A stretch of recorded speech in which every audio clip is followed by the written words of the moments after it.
ไปกลัวห้องน้ำมาจันเสียจันโคกแตกเสียงดังปังปังโอ้ปล่อยเลยเอ้าดีบาทนี่ได้ชื่อโคกอะไรมีชื่อหมดดีเอ็ดดีได้บาทดิไปชื่อโคกอะไรแล้วเฮ้ยโอ้ยดูเลย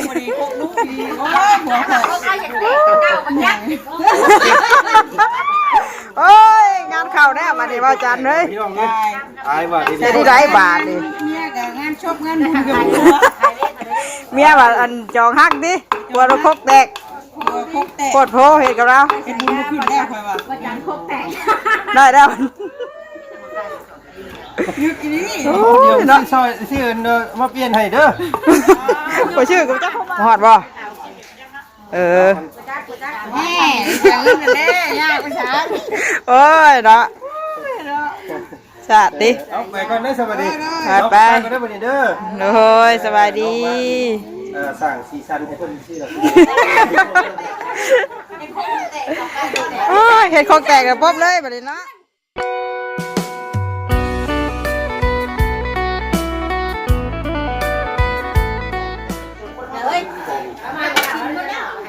เปิดภาพเปิดคลิปออกมากันอยู่พี่เด้อมันนี่พี่น้องเลย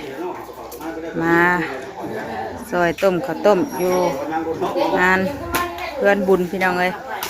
แต่มื้ออื่นเพื่อนเป็นมื้อบุญก่อนนะแต่มื้อนี้เป็นมื้อต้มข้าวต้มอยู่ทางเพื่อนป้าของบ่เตียงที่เพิ่นเสียมื้อที่ใกล้สิเฮ็ดบุญใหญ่เลยพี่น้องเลยมามื้อนี้ก็ฮอดมื้อเฮ็ดบุญเฮ็ดสินเพื่อแล้วเนาะมื้ออื่นเป็นมื้อบุญมื้อนี้ก็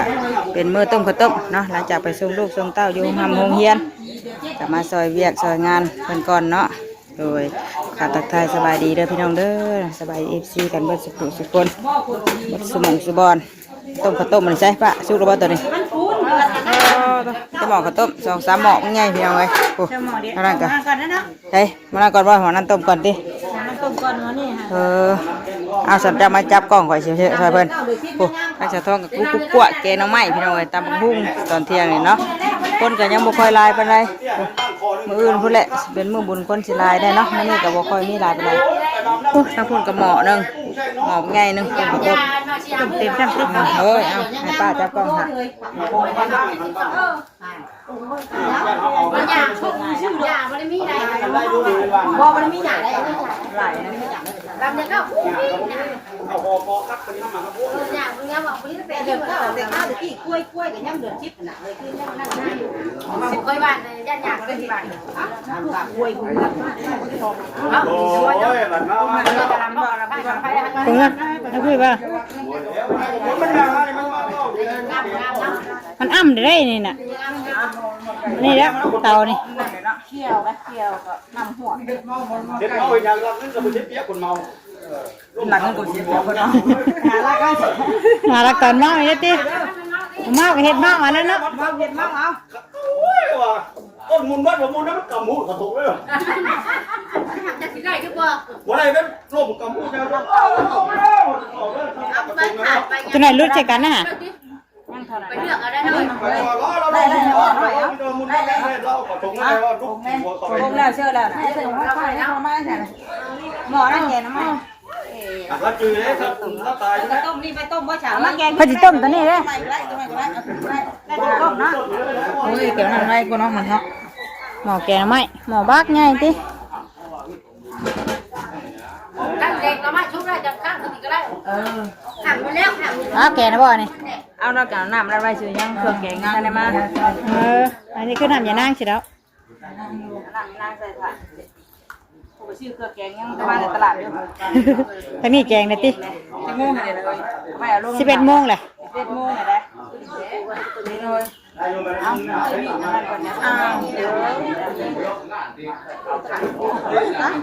งานว่าอยู่มันรุดใช่กันเนาะ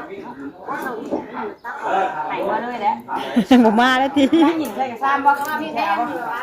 อ้าวมูนเตอร์ทั้งนั้นมันพูดเลยปูมเลยใครเนี่ยปัญหากระตืมน้ำขึ้นนี่นะ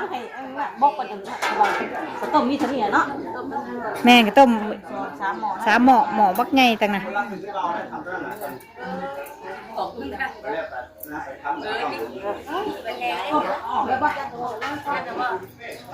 ชักเฮ็ดเงื่อนจังหน่อยเตย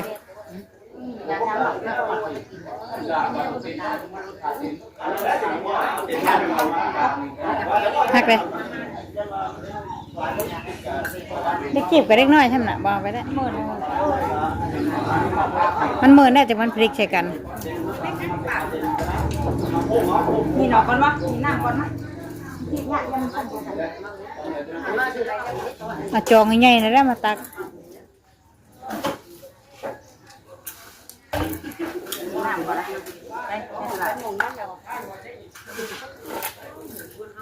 ลวกกันเด้อเดี๋ยวป้าก่อนนะเฮ้ยเริ่มมือเริ่ม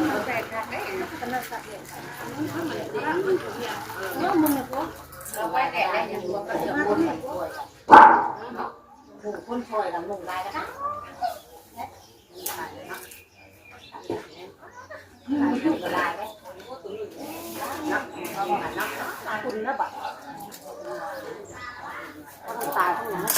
ตัวนี้ใช้น้ำเกาเลยบ่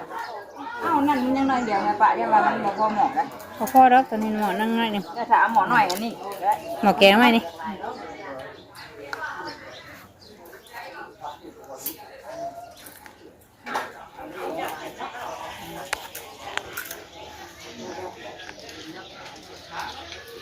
หมอมักแยงเนาะได้2 เข่งพูเข่งหน่อยบ่เข่งหน่อยหมอน่ะโอ้2 เข่งเข่งมันใหญ่เติบอยู่หลายเติบอยู่หมอตัวนั้นให้นั่นแน่ไป3-4 เข่งพุ่นแหละนะหมอได้ใหญ่เราหาก็ซื้อใหม่บ่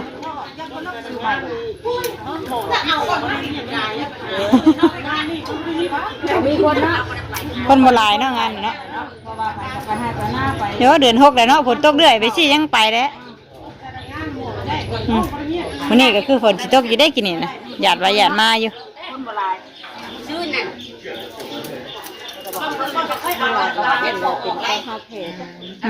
ยาเพิ่นแพร่บ่หลายปานใดก็มีเนาะบางทีเนาะ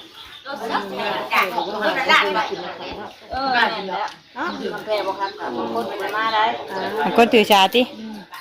คือเฮานี่บ่คือเฮานี่ใกล้มาอยู่เหรอแพร่บ่แพร่คักกะมาคือเก่าแต่เพื่อนนั่นได้บ่แพร่แล้วยังพังไปอ่ะกันลุงสิได้แล้วบ่อยเฮาบ่แพร่คนหาบ่แพร่เฮาเลยลืมหยังไงสิก็เลยไปสุสานเลยเนาะเฮาได้บ่เพิ่นฮ้อนน้ำบ่ฮ้อนน้ำบ่ฮ้อนวัตกรรมเพิ่นว่าฮ้อนน้ำแล้วเลยได้หม้อนึงเลยพี่น้องเอ้ยหม้อนี่ได้สั่นเอาพอเชื่อบ่เอาผ้ามันออกมากินผักคนแห้งหม้อนี่บุญหัวเนี่ยจะได้ชิมเบิ่งอันนี้หม้อนึง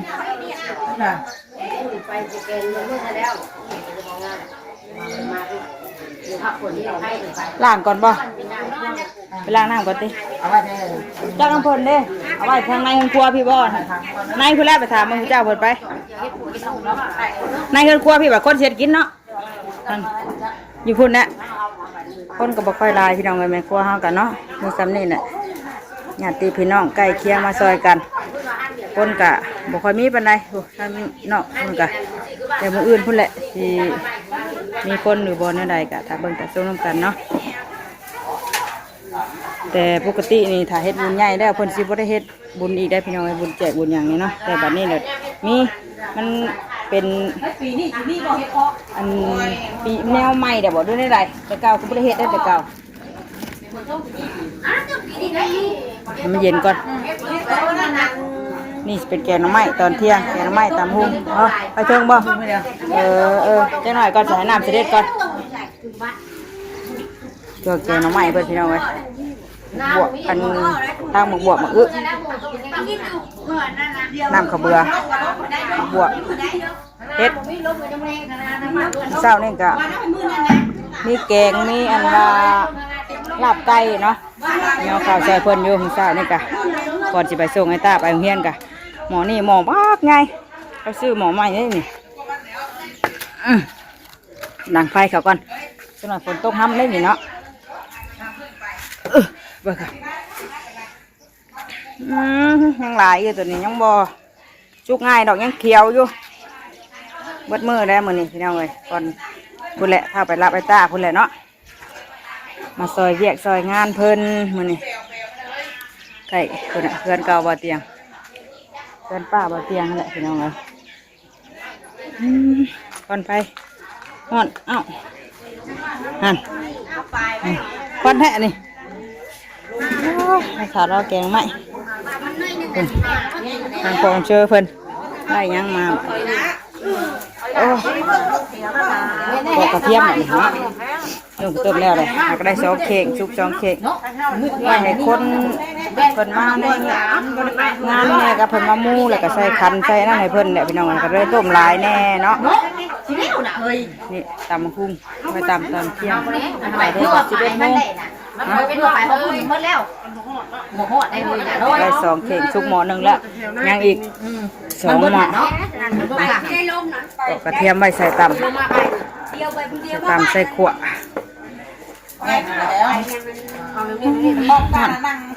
ย่านฝนตกอีกอยู่มื้อแรกนี่เนาะเมื่อกี้ดิกระยาดอยู่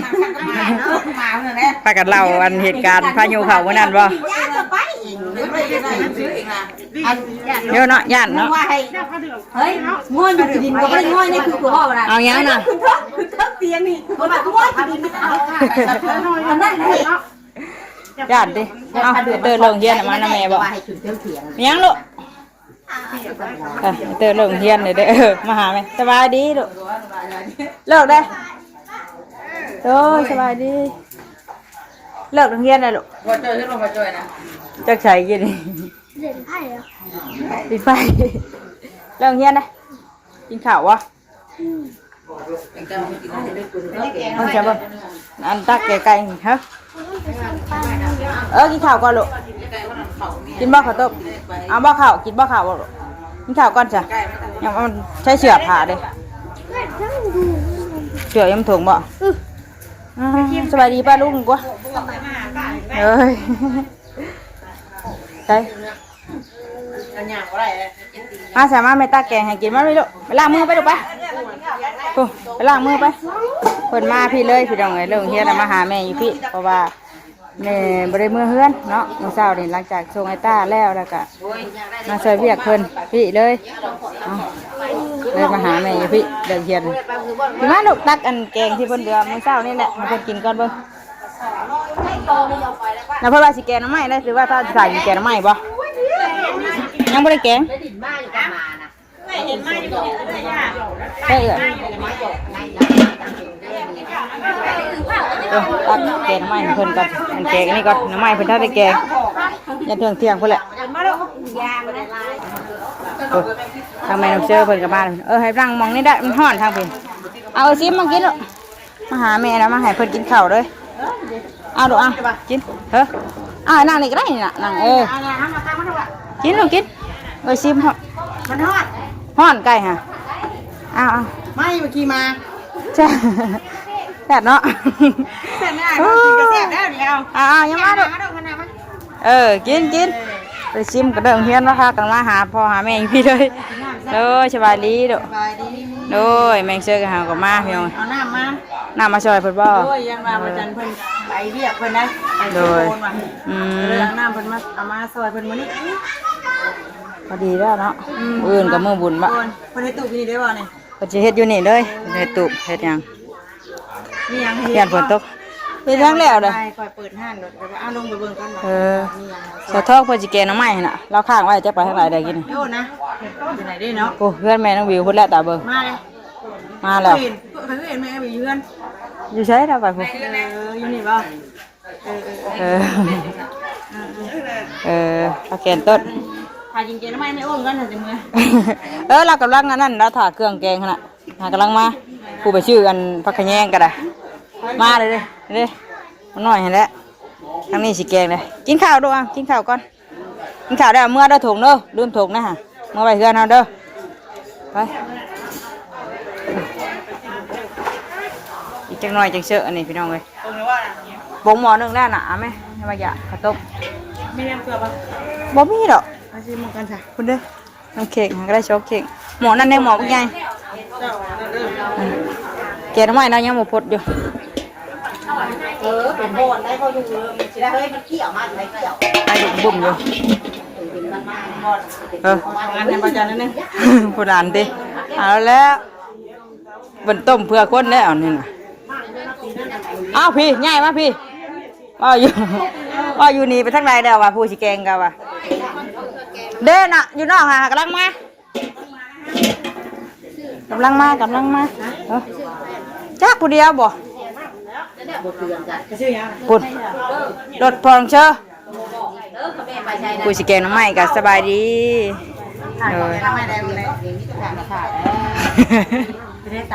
โอ้ยเห็ดเสียบได้เสียบตาเลยฉันได้ลองดู เป็นยังน่ะ เอาไม่เสียบตา ช่างว่าแท้ เด็กเสียบตาพอดีเป็นกำลังความรักเข่าตาบอด แซ่บเนาะ ก็เราไม่มีว่าวันนั้นเด้ว่าไปเห็นอันไปงานน้องราตรีนะไอเด็กนี่เพื่อนบอกกันดำๆนะ อันนี้อันตักแกงกินนี่จักตักแกงไก่น้ำหั่นบ่รู้ฮะเห็นบ่ ไปงานน้องราตรีบุเห็นเพิ่นถามหาแม่พี่ก็ไปใช้ในโอ๊ตนะวะ แล้วเพิ่นไปใช้บ่ได้ เด็กแข้งตาเพิ่นวะ เลขหยังน่ะ จัดเล่าแล้ว เจ็บอยู่แล้วบ่ เล่าลูก ตาย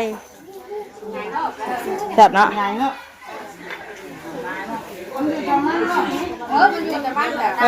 ไปตำมาลอกเบิ่งติเอาผู้ทางนี้ก็สิแกงเลยผู้เก็ดพึกลงพุ่นน่ะผู้ไปซื้อเครื่องแกงหากะมาทางนี้สิแกงเลย เด็ดเลยพักกันแง่เห็นไหมลาบเห็นไหมเฮ้ย ใช้เอามาให้ จักแล้วจักแล้ว จักให้เพิ่นจกให้ก่อนให้เพิ่นเอาออกก่อนปิดฝาไว้ก่อนเนาะอันเนาะหมอนี่เนาะถุงบักไงใหม่ๆแล้วแบ่งไว้กระดาษเติบแล้วว่าสิแกงลายเด้อคนบ่มีเนาะคนบ่ลายคนดินคนหยังก็บ่ได้ลายเด้อเพิ่นไปให้ไปหน้าปลูกมันพุ่นแหละมื้ออื่นเพิ่นได้คนสิมาหน่อยเนาะ ทำเวลาไปได้ขนาดว่าคนงามแท้เนาะเครื่องหม้อได้ใช่พี่คุยน่ะผักกระแยงก่อน เบี้ยขนาดตัวมันหัน หอมเด้ผักกระแยงอันนี้นะ เดี๋ยวอย่าลงอย่านั่งเราใส่เบิดเลยนะ หอมเลยเนาะผักกระแยงกันแต่เก่ามันคือผิวผักกระแยงกัน เอาทั้งนั้นแหละ เครื่องแกงหน่อไม้แกงหน่อไม้ห่อนกินเอาไว้ลูกกินแล้วก็เมื่อเอากินได้ติใช่บ่กระเบือจ้าน่ะจักเราจะได้ข้าวต้มบ่น่ะมาเบิ่งมันยังคือเห็ดหอยคักแท้ จังแล้วเอามาให้แล้วกันสิว่าเก็บมาให้ คือผูกคักแท้นี่พี่น้องไงเบิ่งนี่ เอามาใส่แกงไม่ไม่ได้ใส่เมื่อคืนเอาเมื่อคืน ก็มีแกงอีก ไปทำมาเลยได้เป็นชื่ออะไรติเอาไว้แกงพุ่นแรกบัดห้าลำให้ลำหน้าพุ่นแล้วเนาะ หมูให้ว่าเราจะมาให้ว่าพี่ ว่าจะมาให้หมูต่อ ท่านนี่หลอกโอ้ได้อีกเนาะ ไว้สั่นเอาเมื่อไปเอาไว้แกง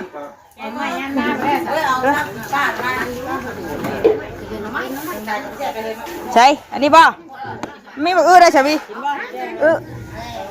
ใช่แล้วบ่ใช่แล้วบ่ใช่นี่บ่ได้บ่ล้างผักกระแยงให้เพิ่นก่อนพี่น้องเอ้ยเด็ดออกบ่หามันน่ะไปชิมแกงน้ำไม้อย่างเมื่อบ่ไม่หอมเด้ก็ได้นี่กะหล่นแล้วละ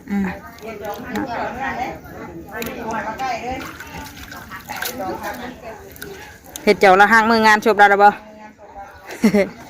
มาเก็บตัวใหม่ได้บ่มื้อนี้บ่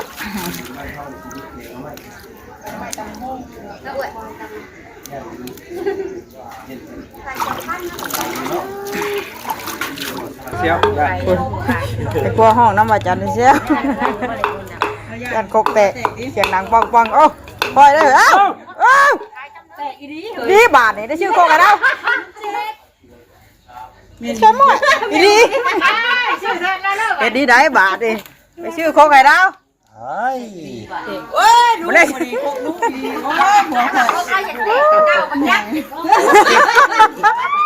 โอ้ยงานเข่าแน่มาดิ นี่บ่จันเฮ้ย พี่น้องเนี่ยตายว่า เฮ็ดที่ได้บาทนี่ เมียกับงานชกงานบุญกับ เมียว่าอันจองฮักดิกลัวเราคกแตก พกแต่ โคตรโพเฮ็ดกับเรา เป็นบุญมาขึ้นแล้วค่อยว่า ได้แล้ว ยึดอีนี่ โอ้ เดี๋ยวย ซอยชื่อมาเปลี่ยนให้เด้อ บ่ชื่อกูจักเข้ามาเลย ตายครับไป ปบได้ก่อยเนาะโอ้ย ปูจิ๊กเอา บ่ได้แล้ว ได้เยอะค่ะพอแล้วเข้าพอได้ พอได้พ่อสิไปใช้ที่แตกแล้ว เนี่ยมาญาติมือญาติตีนเนี่ยคนให้ตามคนให้ตาม นี่ไปเข้าไปชื่อมาให้เพิ่นน่ะ เร็วไปเห็ดของนั่นนะติไปเห็ดของนั่นเลยนะตอนแรกเมียจำเลยมาขอตอนนั้นแกเนี่ยเสื้อบ่ เนาะ เอ้ยเนาะ ท่านเวียดนี้อยู่ว่าเนาะ นี่เจ้าคนบ่ เออ นี่นะหันแบบนี้นี่ ไป เจ้าเมื่อไหร่เด้อคงแตกเด้อบ่เจ้าโทรหาบ่เทียงเลยเอากกมาแล้วห้านั่นเสีย เอาอันนั้นห้า เอาตัวนี้เมื่อได้เอาตัวนี้เมื่อตามเอาบัดนี้ ท่านมาเสียงมื้อนี้ ใส่แล้วเลยค่ะเอาใส่แล้วบ่ เป็นโทษแต่ว่าเอามาใส่พี่น่ะกดดูทางนี้ บ่นั่งใส่กระยามันนั่งใส่ล่ะ อ๋อพี่ทางพี่กะ ตี บวบวอยู่ เอาป้าไล่ได้เมื่ออันเอาปูนน้ำมันพอนั่นเมื่อตับเอาตับได้เยอะ เนาะรักษาเพิ่น โอ้ยเนาะเอาเพราะว่าดักจกเด้อเอ้าวะ กล้าเฮ็ดหยังเนี่ยบัดนี้เราตับขาด ชาติเนาะ ตอนแรกๆในครัวกับ ตำขากปอกๆอยู่เฮ้ยไปครัวห้องน้ำพี่เชลติออกไปห้องมาโดดแตกอีดีโอ้ย เป็นช่วงสายตาเนาะ ก้นเด้ออย่ามันเกิ่มก้นนะ ได้คอยเย็บทุกอันจองแล้วบัด ระวังเลยเจ้าให้อีกได้ หมเอาตัวแตก แต่บ่ต้อง ขอแล้วแตกแล้วเสื้อบ่ได้นะว่าจะขอยังไงจะขอแล้ว เจ้าจะมาได้ฉายาหน่อยติเจ้าของเราพูดเรื่องเนาะไม่ครัวได้สิไปบอก บ่ได้เฮาไหวเฮาเขาสิโทษข่อยพี่ได้ครบแตกเพราะว่าจำมึงจะไม่อ้นนี่จำขบเบือไม่อ้นเช็ดอด ไปซื้ออันมาเปลี่ยนเพิ่นก่อนสบาย ไอ้รถ เป็นโทษหน่อยติ ก่อนอยู่นี่ได้นี่เนาะก่อนเจ้าตัวเพิ่นสิไหวตัวท่านน่ะ เอาเดี๋ยวสิ อยู่ดีแต่ว่ายังมีอีกใบนึงเด้ ยังอยู่บ่ มาแล้วมันมีน้ำเชื่อเพิ่นเด้อ โดยเอาไปแล้วบ่ดิบ่ต้องเด้อบ่ทากินว่าแกงไม่ เสียงนึงเนาะ โอ้ถามผู้ทู่แล้วพอแล้วเสียนปลายพุ่นจัก บ่ฮอดบ่เออ แม่เสียงนั่นแหละยากไปซะ โอ้ยเนาะชาติติ เอาไปก่อนเด้อสวัสดี ไป ก็ได้บ่นี่เด้อ โอ้ยสบายดี